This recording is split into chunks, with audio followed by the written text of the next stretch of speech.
Voilà, Daniel. Alors ça, c'était un petit résumé de cette histoire Shalit.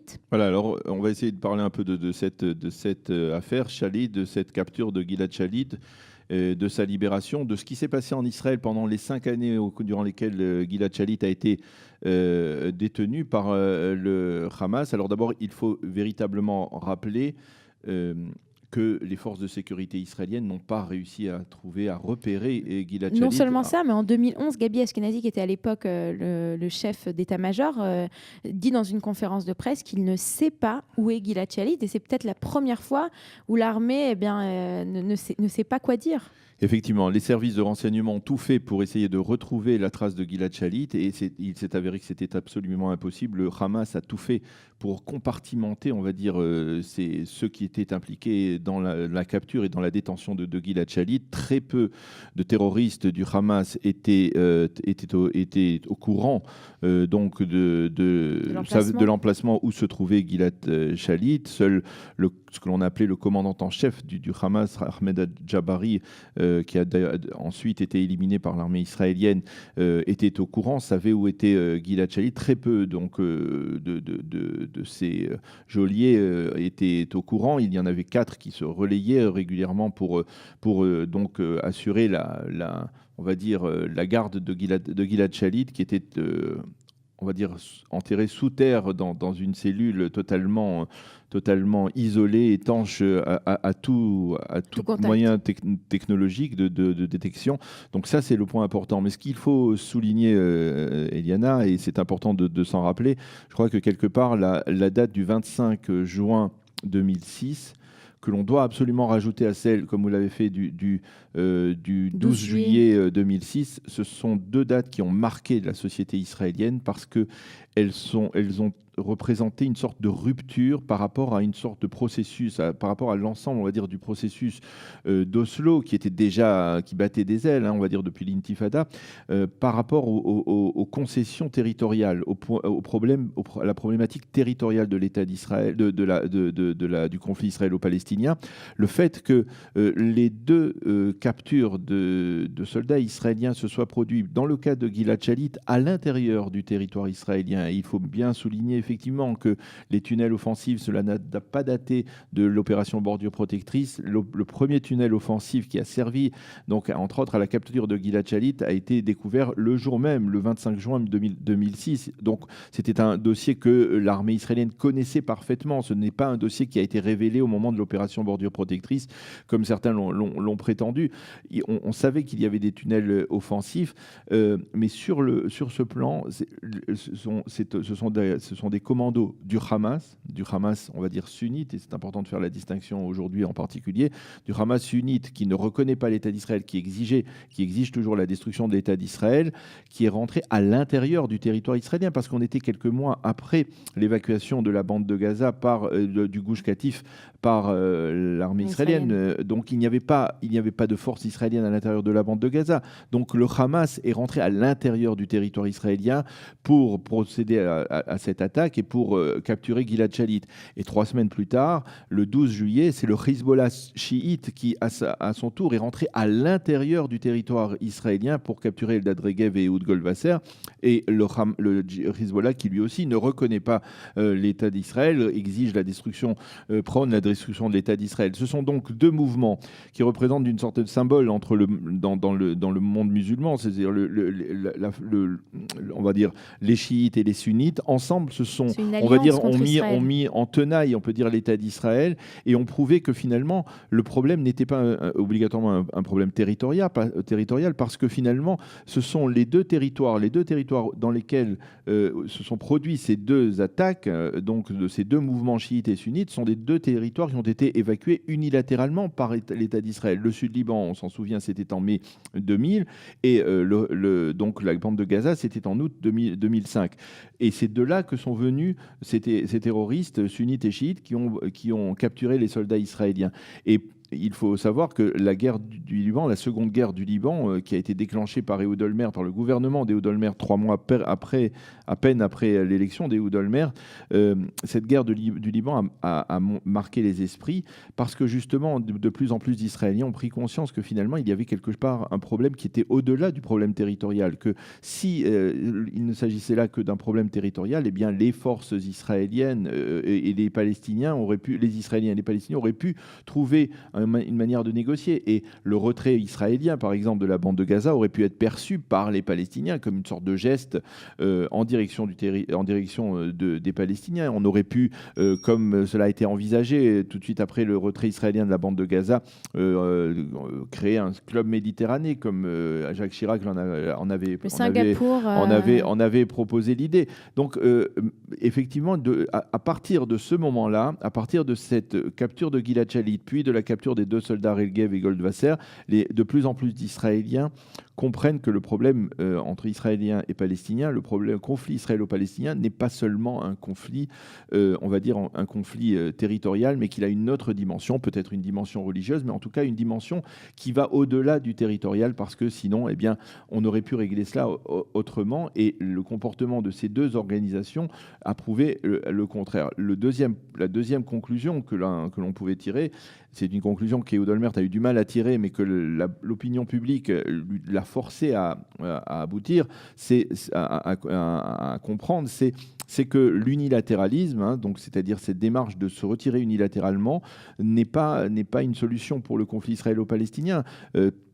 Olmert, en arrivant au pouvoir en mars 2006, donc après la victoire électorale du parti Kadima, estimait que après le retrait israélien du Gush Katif, de la bande de Gaza, après donc l'évacuation de cette zone qui était donc sous contrôle du Hamas, dans le cas précis, même si elle est devenue officiellement du contrôle qu'en 2007, eh bien, on pouvait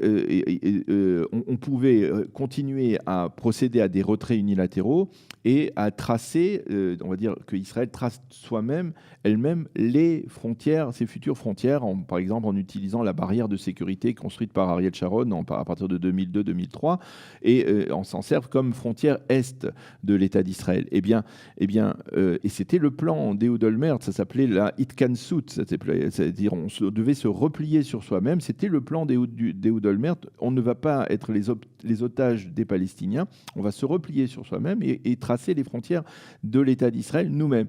Et on a vu d'une certaine manière, à travers la capture de Gilad Shalit, puis à travers la capture de Regev et Goldwasser, qu'il n'était pas question ni pour les chiites ni pour les sunnites de permettre à Israël de déterminer ses propres frontières de manière unilatérale, et que l'objectif c'était la destruction de l'État d'Israël. Et donc à partir de ce moment-là, l'une des répercussions majeures que cette affaire a sur la société israélienne, c'est donc de prendre conscience que, on va dire, l'éventualité d'un accord de paix et l'éventualité d'un règlement du conflit israélo-palestinien est remis, on va dire, envoyé au calendre grec bien plus après donc ces 2 développements qu'avant. Déjà, il y avait beaucoup de sceptiques avant donc la capture de Gilad Shalit, mais il y en a eu beaucoup plus après. Ça, c'est le point important. Il y a...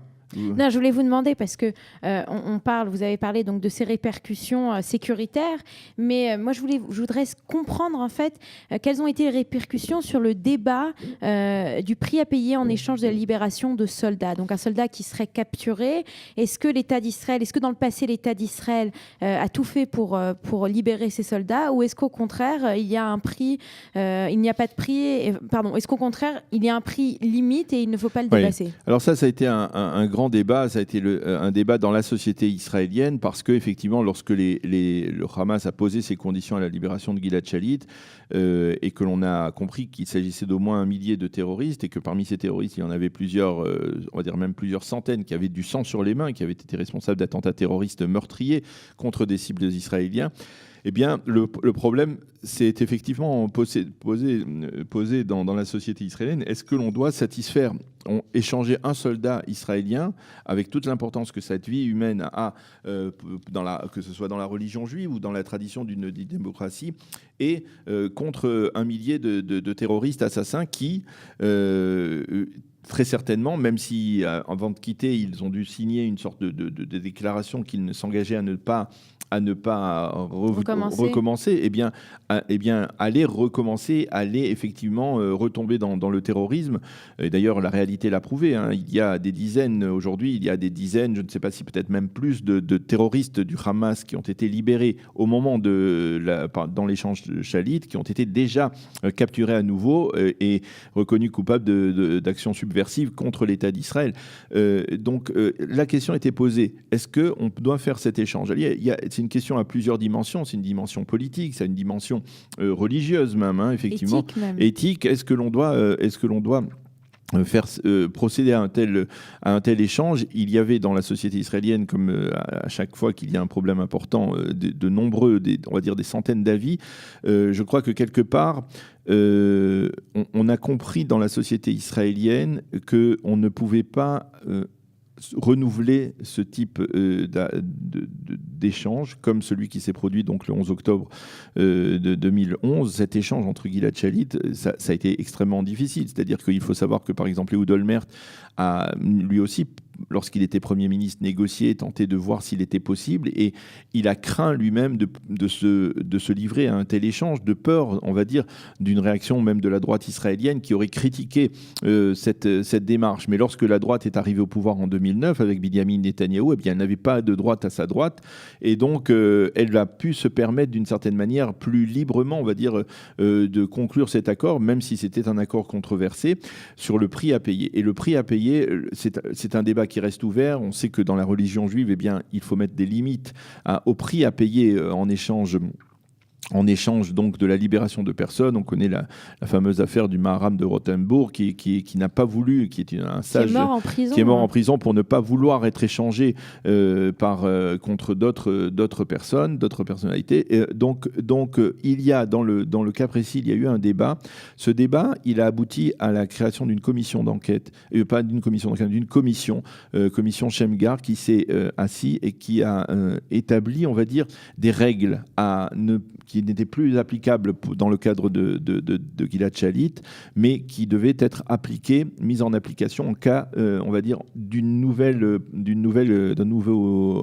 enlèvement de soldats israéliens, à savoir de ne pas avoir à dépasser une certaine barre. Et il faut rappeler que, par exemple, dans la culture aux États-Unis, eh bien, il n'y a jamais eu d'échange de prisonniers ou que de manière très, très rare et très ponctuelle, et que les terroristes, que ce soit les terroristes en Irak, savaient pertinemment que même s'ils capturaient un soldat, eh bien, ça n'intéresserait personne et qu'il ne serait pas échangé. Donc cela, d'une certaine manière, avait un effet dissuasif. L'objectif était de retrouver une sorte d'effet dissuasif au sein de la société israélienne pour que ce sujet ne se reproduise pas. Il faut savoir que jusqu'à présent, aujourd'hui, l'une des préoccupations principales des forces de sécurité israéliennes, c'est de déjouer des tentatives d'enlèvement de soldats israéliens. Tout est fait dans l'armée israélienne pour faire en sorte que les soldats ne prennent pas le moindre risque d'être capturés par des terroristes. Alors justement, Daniel, est-ce qu'aujourd'hui on peut parler d'une menace de kidnapping qui est toujours possible, en particulier une menace qui serait amplifiée avec la découverte de tous ces tunnels? On sait maintenant que le sud d'Israël, c'est un véritable gruyère, que de Gaza, le Hamas essaye de rentrer en permanence dans Israël. Bon, d'abord, il faut rappeler, par exemple, que actuellement, eh bien, il y a des tractations qui se déroulent pour essayer pour la restitution des corps de Hadar Goldin et de Shaul Oron, deux des soldats donc, qui ont été tués durant l'opération Bordure Protectrice et dont les corps ont été récupérés par le Hamas qui essaye de les monnayer donc, contre la libération de détenus palestiniens, détenus du Hamas. Là aussi, la question se pose et apparemment, d'une certaine manière, il y a aussi une prise de conscience peut-être du côté du Hamas du fait que ce qui s'est passé avec Gilad Shalit ne se reproduira pas et que l'on ne pourra pas obtenir de la même manière, on va dire entre guillemets, aussi facilement la libération de centaines de terroristes en échange de corps de soldats israéliens. Et c'est la raison pour laquelle aujourd'hui il y a des tractations qui sont menées via certains pays pour essayer de restituer les corps des deux soldats.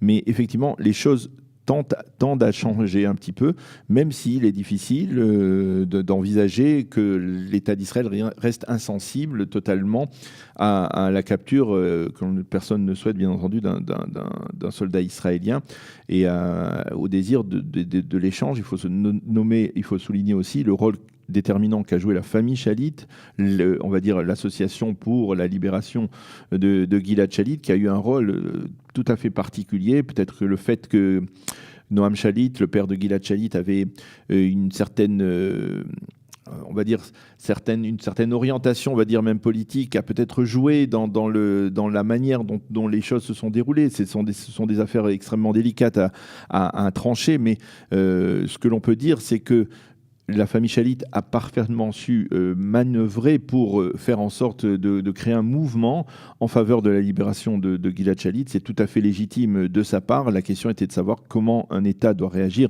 face à cela. Est-ce que l'État doit faire face ou doit tenir et résister? Parce qu'il faut rappeler que, par exemple, les 2 soldats qui étaient dans le tank de Gilad Shalit eh bien, ont été tués. Personne ne se souvient d'eux, alors que tout le monde se souvient de Gilad Shalit. Et aujourd'hui, c'est vrai que dans la société israélienne, donc 5 ans après la libération de Gilad Shalit, plus de 5 ans après la libération de Gilad Shalit, eh bien, il y a beaucoup d'Israéliens qui disent que quelque part, eh bien, c'est extrêmement problématique d'agir de la sorte. C'est vrai que cela est allé conformément à certaines valeurs d'une société israélienne, d'une démocratie israélienne, d'une démocratie juive, mais que cela pose un problème. Et aujourd'hui, beaucoup d'Israéliens ne veulent plus entendre parler de Gilad Shalit. Même si la presse, de temps en temps, nous raconte un peu ce que fait Gilad Shalit, eh bien aujourd'hui, beaucoup d'Israéliens ne veulent plus entendre parler de Gilad Shalit parce qu'ils estiment justement que le prix payé a été particulièrement dur. Et d'une certaine manière, on peut dire que la famille Shalit a retrouvé une forme d'anonymat et on ne parle pas beaucoup de Gilad Shalit aujourd'hui dans la société israélienne. Merci Daniel.